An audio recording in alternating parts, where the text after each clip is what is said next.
Unaangalia Baba Sam the King Tanzania TV channel. Kwa maoni na ushauri tumia namba zifuatazo 0752732515.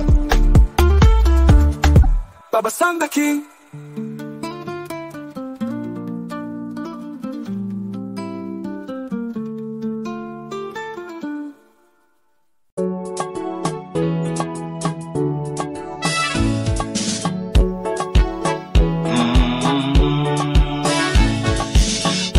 Kike ni mtoto, mtoto wa kike ni mtoto, usimnyanyase, usimbague, usimnyanyase, usimbague. Mtoto wa kiume ni mtoto,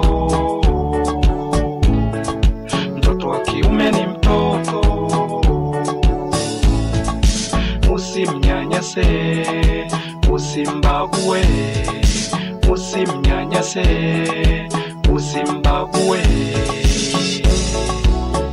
Wote sawa, wote sawa, wote sawa, waliumbwa na Mungu.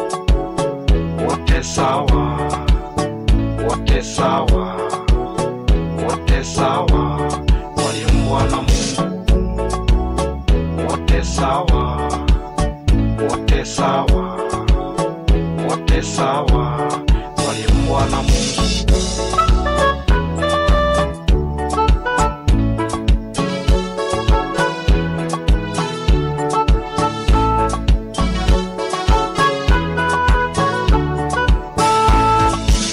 Ahlan wa sahlan wa marhaban bikum, mpenzi msikilizaji wa simulizi za sauti. Karibu tena katika simulizi zetu za sauti ambazo umezoea kuzipata hapa. Na hii simulizi ikiwa inaitwa Mtoto wa Kike ni Mtoto, sehemu ya 9. Sehemu ya 8 tuliona bado Bi Silvia alikuwa akiendelea kumkatia mume wake simu, ingawa wakati huo simu ilikuwa kweli ni ya mume wake, lakini ambaye aliyekuja kuongea alikuwa ni mwanamke mwenzie ambaye ni Judith Raban, akiwa anazungumza kwa niaba ya mzee Danieli, ambaye aliacha kabisa kuongea na simu kwa sababu alijua mke wake anaweza akaleta shida. Kwa hiyo akawa amempa Judith ili aweze kuongea, lakini hatimaye hakuna kilichofanyika. Pia tuliwaona akina Mrope akiwa pamoja na mpenzi wake Eris wakiwa wanatoka sokoni. Eris akiwa medamshi kweli kweli, amevaa nguo za kupendeza kweli kweli, akiwa anataka ampeleke moja kwa moja mpaka nyumbani kwao kwa kina Eris, na ndo mpango ambao uliopo. Je, ni kitu gani ambacho kitakachotokea sehemu hii ya 9? Kama endapo hauja subscribe channel hii, basi tunakuomba subscribe. Chini ya video hii kuna kitufe chenye rangi nyekundu ambacho kina alama ya kengele. Ukikigusa hicho, moja kwa moja utakuwa mwanafamilia wa Baba Sam the King Tanzania TV channel na utakuwa umefanya unyama sana. Mpenzi msikilizaji, nikukaribishe. Karibu sasa tuianze sehemu yetu ya 9 ya simulizi hii, Mtoto wa Kike ni Mtoto. Karibu sana.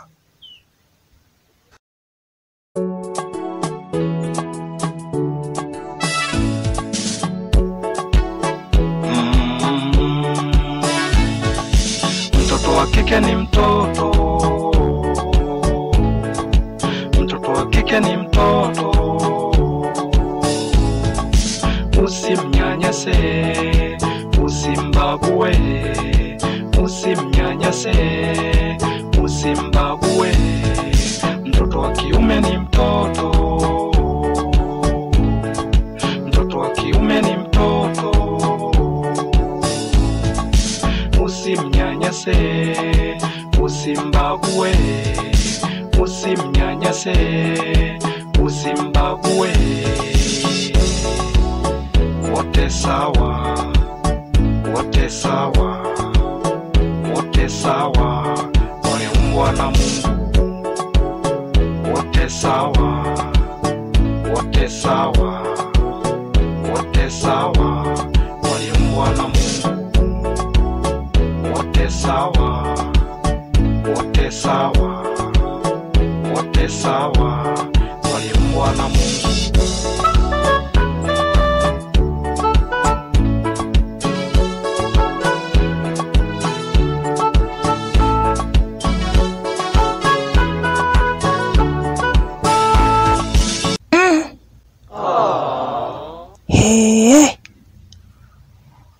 Kwa hiyo inamaanisha kwamba mama atakuwa ameenda wapi? Mbona hapo nje hayupo? Inawezekana wenda tu atakuwa na majukumu mengine, kwa hiyo usianze kumhofia sana. Si unajua huyo ni mzazi, kwa hiyo usiwe sana na hofu naye.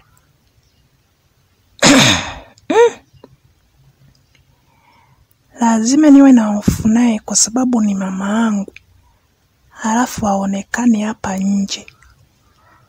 Labda ngoja nijaribu kwenda hapo mlangoni, nijaribu kugonga mlango nione.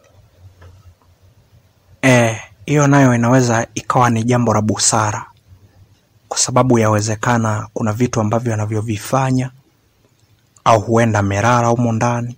Kwa hiyo sasa ni jukumu lako kufanya hivyo.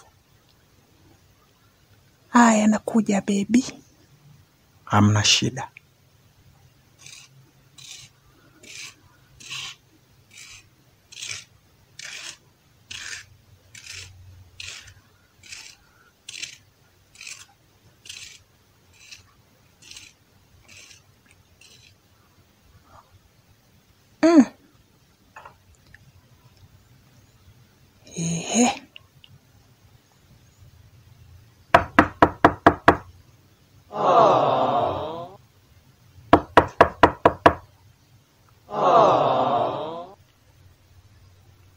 Wewe ni nani ambaye unagonga mlango hapo? Isiwe wewe ndo yule Judy ambaye umeamua kunichukulia mume wangu?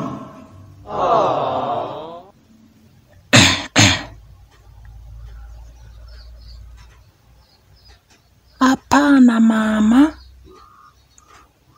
Ni mimi. Binti yako, nifungulie.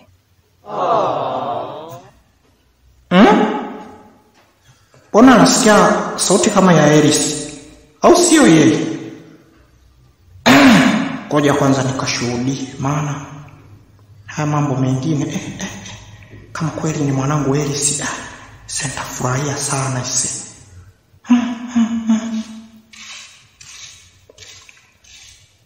Inawezekana kabisa nikaenda nikayajua mengi. Kitu gani ambacho kimemsibu?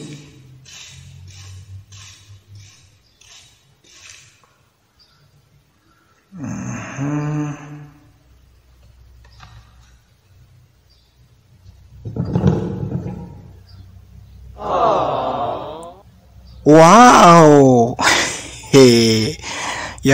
Yani sikudhani kabisa kama endapo ungeweza kuja. Vizuri kabisa mwanangu, vizuri. Mbona naona kama vile kuna gari ambayo imesimama pale? Ndiyo mama. Si unaona namna jinsi nilivyopendeza? Asa sikiliza. Ni huyo hapo unayemuona mwenye hiyo gari. We, acha utani mwanangu. Ndiyo hivyo mama.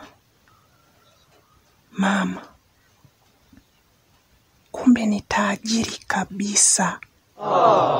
Nimeenda mpaka nyumbani kwake. We, pamependeza, alafu ana jumba likubwa. We, unanitamanisha mwanangu na mimi niendeko? ila atanikubalia kweli mimi niweze kwendako? Sikiliza mama, ninakupa siri zote. Baba hajui chochote, ila wewe natamani ujue kila kitu. Huyu hapa ni tajiri na ni mwanajeshi. Unaweza kukuta hii kesi ya kina Davis akisimamia wanaweza wakashinda. Lakini sasa sitaki mume wangu ajihusishe na hayo, kwa sababu Davis sikayataka mwenyewe. Nilikuwa naambiwa kwamba mimi ndo ambaye ni mtoto wa kike, sijui nini. Sasa mama, yako wapi? Yako wapi? Mimi mbona na yadunda? Yule mtoto wenu wa kiume yuko wapi? Acha kunikumbusha mambo kama hayo mwana. Hayo mambo mbona kama yameshapita, hakuna haja tena ya kuendelea kuyazungumzia.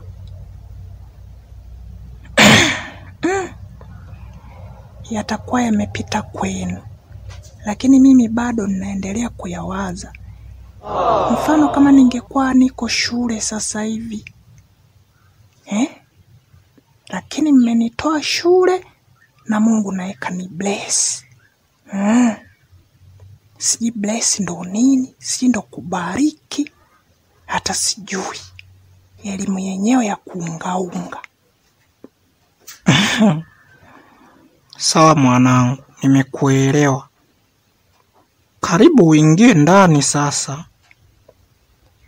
Mama, siwezi nikaingia ndani kwa sababu mume wangu ndamwacha na nani na yuko hapo kwenye gari.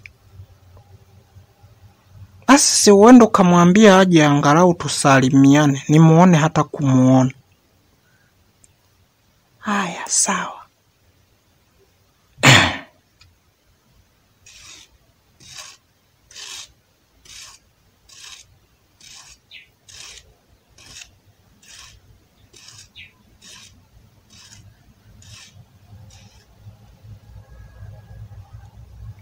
Baby. Naam baby. Nimerudi.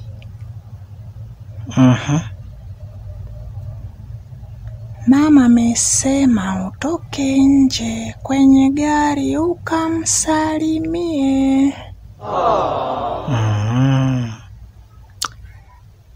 Sawa, hilo limeisha. Ngoja nishuke ili tuweze kuondoka pamoja. Nataka kweli nikamuone. Vipi, hajashangaa? Kushangaa kawaida. Amenishangaa. Lakini ndo hivyo, atafanya nini? Bora nimefanya jambo hili ili kuweza kuwaridhisha wazazi. Wajue kabisa kwamba mimi niko tayari kukuoa muda wote ule, hata kama ingekuwa ni leo.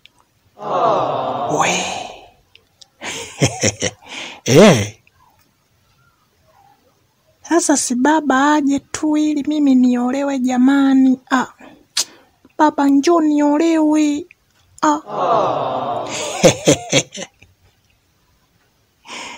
Sawa bwana. Okay. Tuondoke sasa.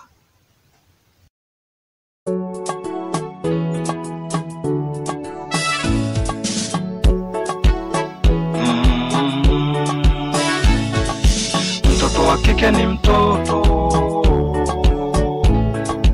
Mtoto wa kike ni mtoto. Usimnyanyase, usimbague. Usimnyanyase, usimbague. Mtoto wa kiume ni mtoto. Mtoto wa kiume ni mtoto. Usimnyanyase, usimbague. Usimnyanyase, usimbague. Wote sawa, wote sawa, wote sawa, waliumbwa na Mungu, wote sawa, wote sawa, wote sawa, waliumbwa na Mungu, wote sawa, wote sawa, wote sawa, waliumbwa na Mungu.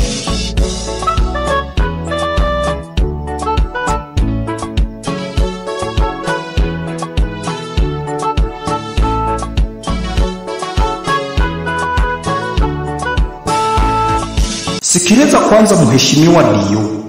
Unajua hii kesi yote inasimamishwa na huyu hataki kumleta mke wake. Mpaka sasa hivi watu tuko hapa tu. Mke wake ndiye ambaye hataki kuja. Sasa kama hataki kuja, uona fikiria kesi hapa itaendelea vipi? Sasa sikilize. Mimi niliwaambia kwamba bila yule pale kesi haitaweza kuendelea, lakini hamkutaka kunielewa.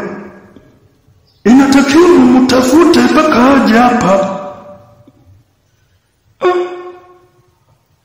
Sikilizeni, mimi huyu baba huyu alinipatia simu ili niweze kuzungumza na mwanamke mwenyewe, lakini nimejaribu kumpigia simu akaniambia hivi, kama endapo hayo mambo ni ya kuhusu Davis, yeye hayumo tena. Akasema eti mimi nataka kumuibia mume wake. Sasa unaweza kaona mwanamke wake namna jinsi ambavyo alivyojeuri. Sasa hapa kweli tutatoboa? Dio, tufanyie basi mpango ili hii kesi iweze kuendelezwa kwa vile wewe upo. Sikilizeni kwanza. Mimi hapa siwezi nikaanza tu kwamba eti mimi niwasikilize kile ambacho mnachokitaka.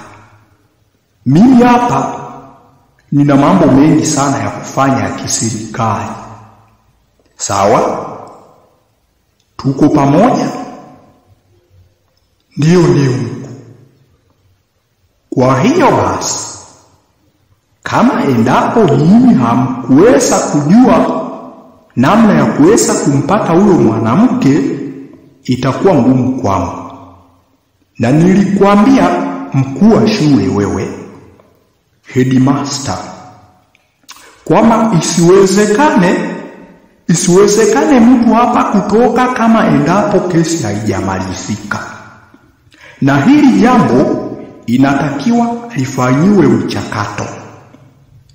Kwa hiyo basi, fanyeni vyovyote vile ambavyo mtakavyoweza huyu mama aweze kutokea hapa, kwa sababu ninajua atakuwa na yeye na ushahidi wake. Au bado hamjanielewa? Ni kweli bwana Dio, unachokisema ni kweli.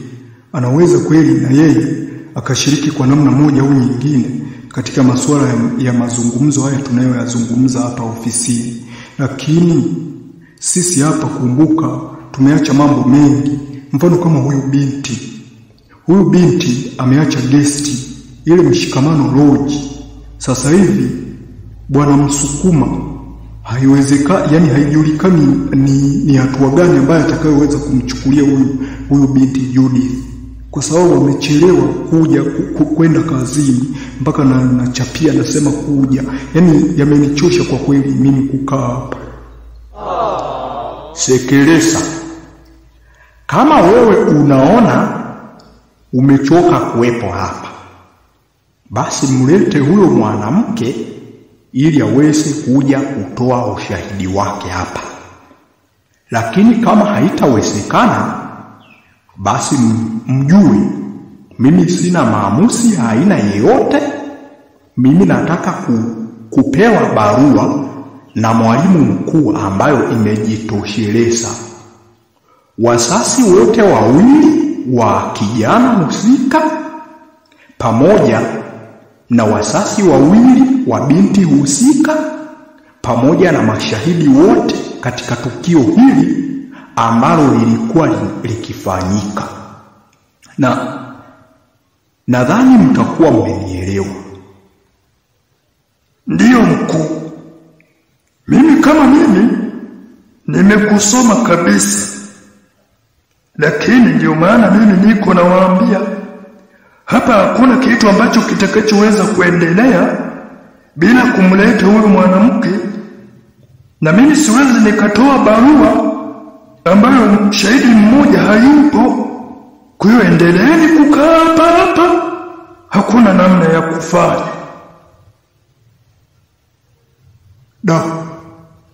Lakini mnatuumiza, hatujui namna ya kufanya.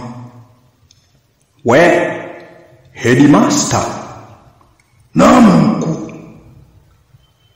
Mimi hapa ninaondoka. Niliwaita nikijua kwamba yule mwanamke yupo ili tuweze kumaliza hii kasi. Lakini kumbe naona hii kasi haiwezi kuisha kwa sababu shahidi mmoja hayupo. Sasa basi, baki umeisimamia ili mambo yaweze kwenda sawa. Sawa mkuu?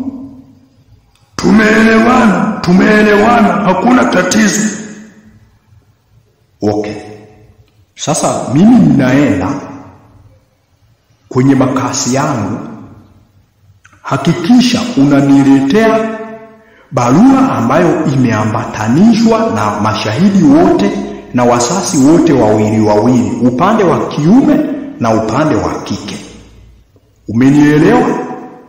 Ndiyo mkuu, pigia mstari, nimeshaelewa. Okay. Kwaherini jamani.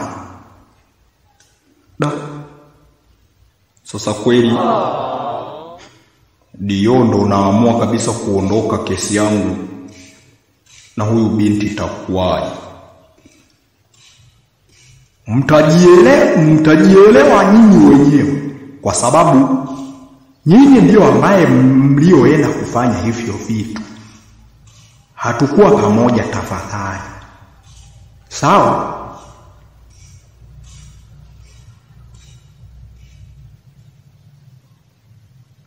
Mmeona? Niliwaambia hakuna kesi itakayoweza kuendelea bila kuwepo huyo mama. Nyinyi hamkutaka kunielewa. Sasa angalieni, kuna chochote kitakachofanyika, basi naomba mtawanyike, mjue pa kwenda. Endeleeni kukaa hapo shuleni. Si hamtaki kumleta. Haya, tumemalizana.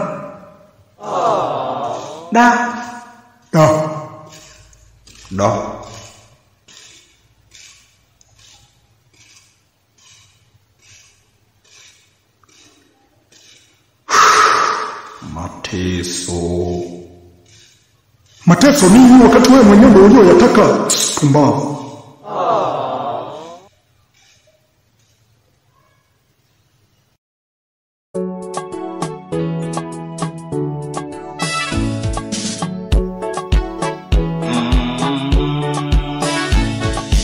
Mtoto wa kike ni mtoto.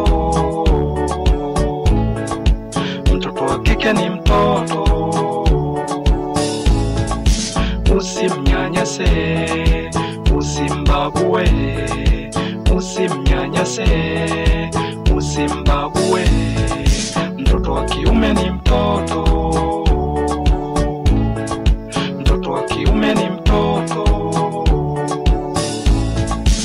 Usimnyanyase, usimbague, usimnyanyase, usimbague.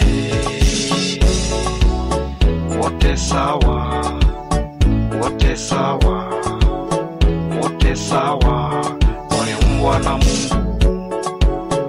Wote sawa, wote sawa, wote sawa, waliumbwa na Mungu. Wote sawa, wote sawa, wote sawa, waliumbwa na Mungu.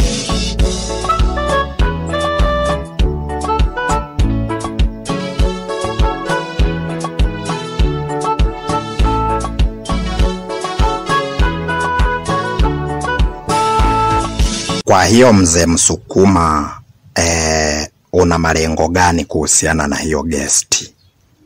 Kwa sababu hapa tulichokiona ni kwamba yule pale binti mpaka sasa hivi bado anakabiliwa na ile kesi kwenda kuisimamia, lakini ninavyosikia bado hata haijakamilishwa.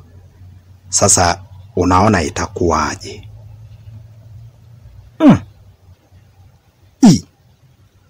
Mimi sina hata shida yoyote ile. Huyo binti anaweza akaendelea kukaa huko, kwa sababu mimi naamini tu mambo yangu yatakwenda, kwa sababu nimeweka mtoto wangu. Na vipi kama endapo akija utampokea yule binti, au itakuwaje? Mimi kumpokea nitampokea, kwa sababu ile ndio kazi yake. Mimi nilimwajiri kwa kuweza kumwamini. Yule pale anaaminika kuliko hata mtoto wangu. Mtoto wangu kidogo yeye ni mwoga wa mambo kama hayo, lakini yule mwingine amezoea.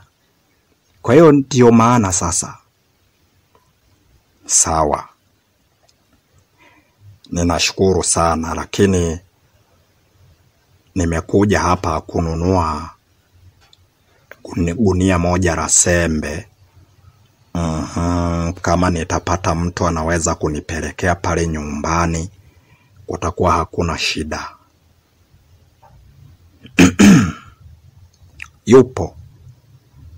Yupo ambaye atakayeweza kukupelekea, kwa sababu ndio dereva ambaye niliyomwamini kumweka katika kenta yangu. Nitakuja nimpigie simu ili niweze kusikia ni kitu gani ambacho atakachoweza kukizungumza. Sawa, hapo hakuna shida. Sawa, karibu bwana Fredi.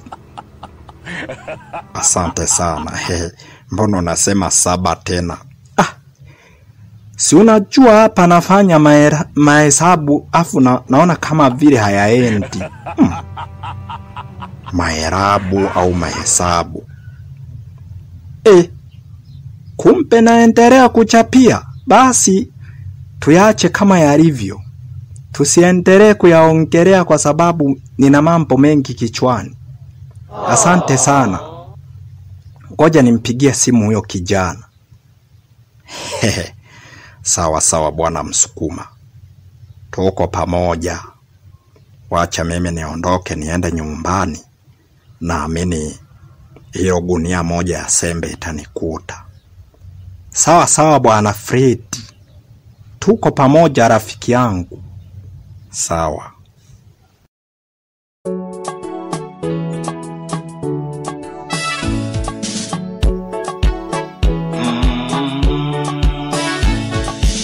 Mtoto wa kike ni mtoto, mtoto wa kike ni mtoto. Usimnyanyase, usimbague, usimnyanyase, usimbague. Mtoto wa kiume ni mtoto, mtoto wa kiume ni mtoto. Usimnyanyase, usimbague, usimnyanyase, usimbague. Wote sawa, wote sawa, wote sawa, waliumbwa na Mungu. Wote sawa, wote sawa, wote sawa, waliumbwa na Mungu. Wote sawa, wote sawa, wote sawa, waliumbwa na Mungu.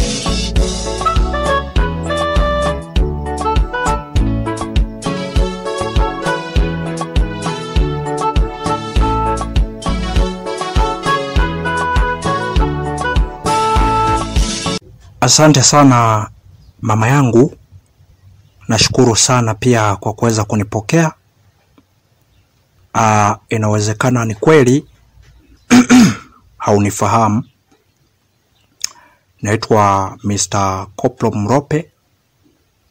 Mimi ni mwanajeshi.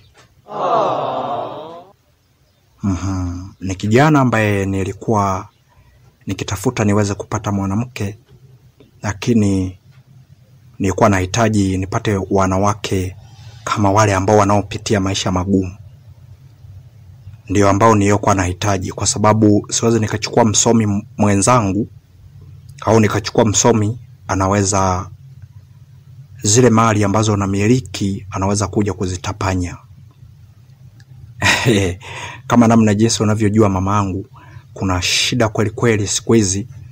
Watu upendo wa dhati wanakuwa hawana.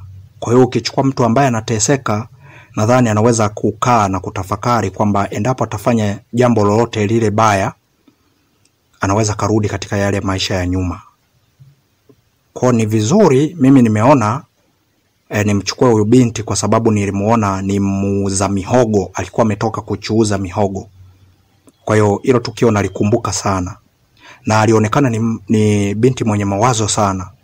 Kwa hiyo ndio maana baada ya kumsimamisha na kujaribu kumuongelesha, nashukuru Mungu alinielewa, na hatimaye ndio maana mpaka leo hii tuko vizuri kwenye masuala ya kimahusiano.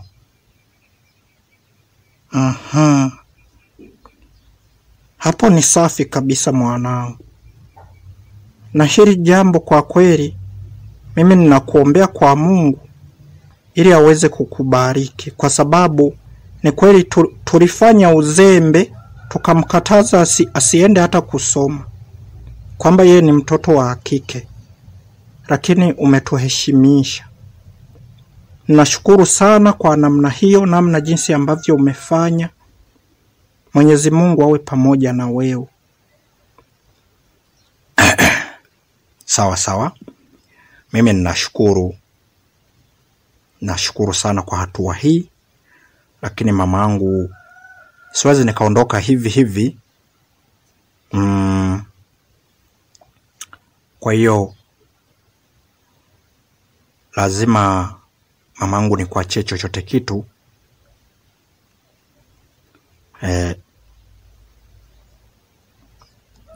Shika hii hapa.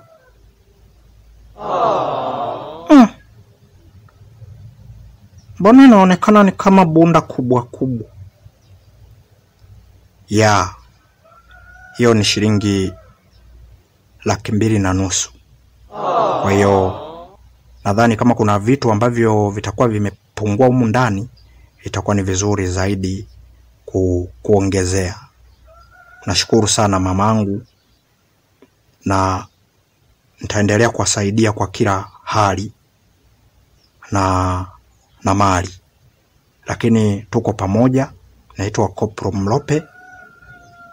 Tuendelee kuwa pamoja tu, na mniruhusu niweze kumuoa binti yenu. Asante sana baba. Ninashukuru kwa kumwamini Elisi kama anaweza kuja kuwa mke wako. Asante, Mwenyezi Mungu akubariki. Sawa mamangu. Kwa hiyo niwaage tu niondoke. Kwa hiyo unaweza kaniitia Elisi humo ndani ili aweze kuja, nimwage ili niweze kuondoka. We Elisi. Elisi.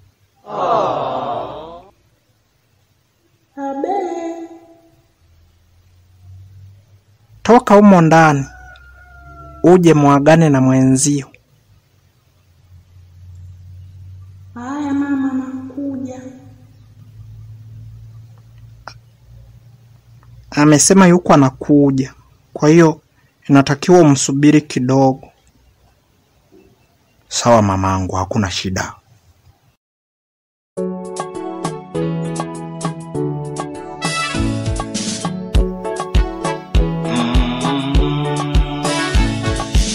Mtoto wa kike ni mtoto. Mtoto wa kike ni mtoto. Usimnyanyase, usimbague, usimnyanyase, usimbague. Mtoto wa kiume ni mtoto, mtoto wa kiume ni mtoto. Usimnyanyase, usimbague, usimnyanyase, usimbague. Wote sawa, wote sawa, wote sawa, waliumbwa na Mungu. Wote sawa, wote sawa, wote sawa, waliumbwa na Mungu. Wote sawa, wote sawa, wote sawa, waliumbwa na Mungu.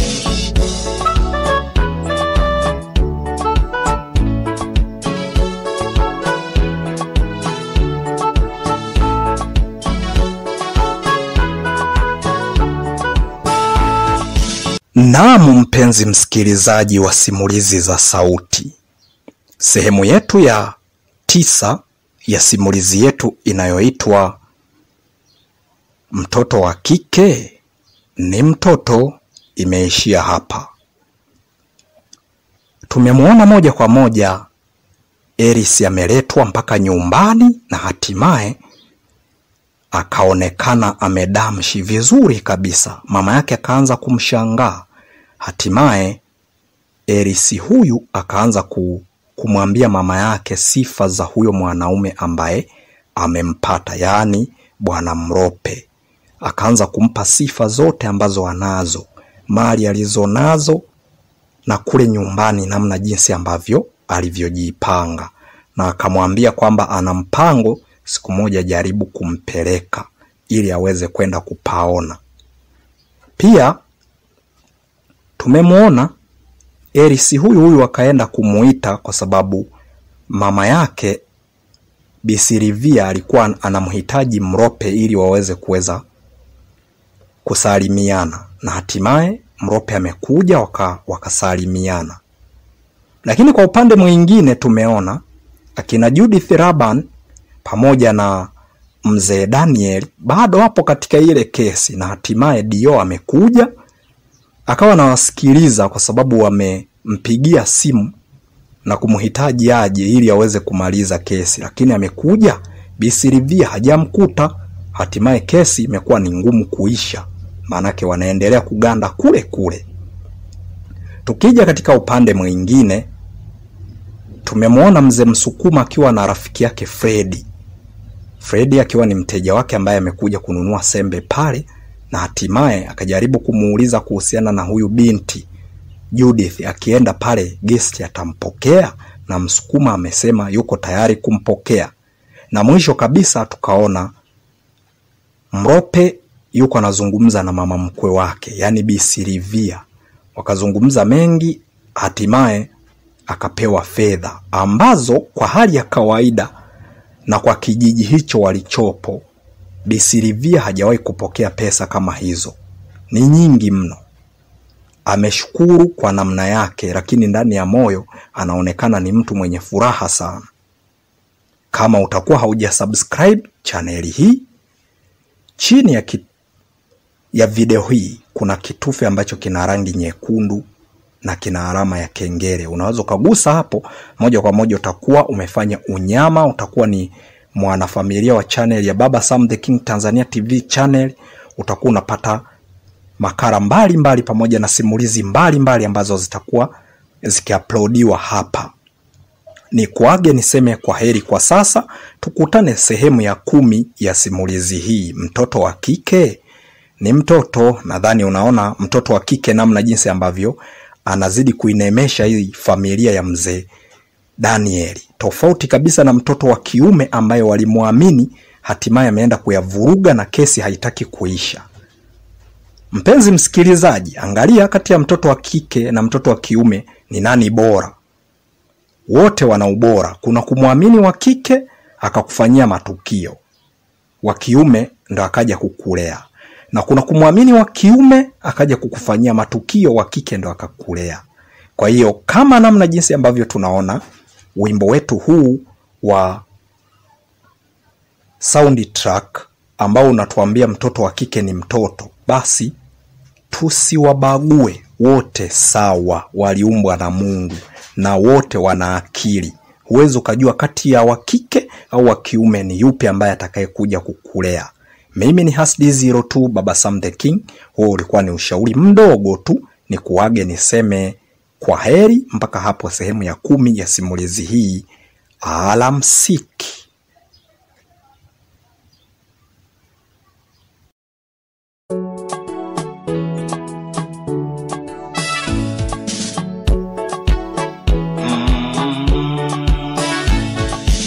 Mtoto wa kike ni mtoto,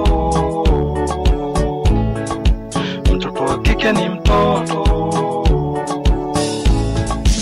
Usimnyanyase, usimbague, usimnyanyase, usimbague. Mtoto wa kiume ni mtoto, mtoto wa kiume ni mtoto.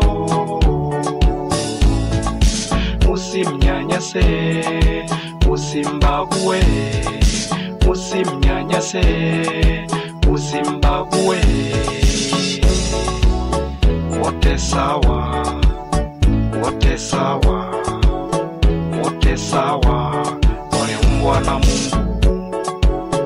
Wote sawa, wote sawa, wote sawa, waliumbwa na Mungu. Wote sawa, wote sawa, wote sawa, waliumbwa na Mungu.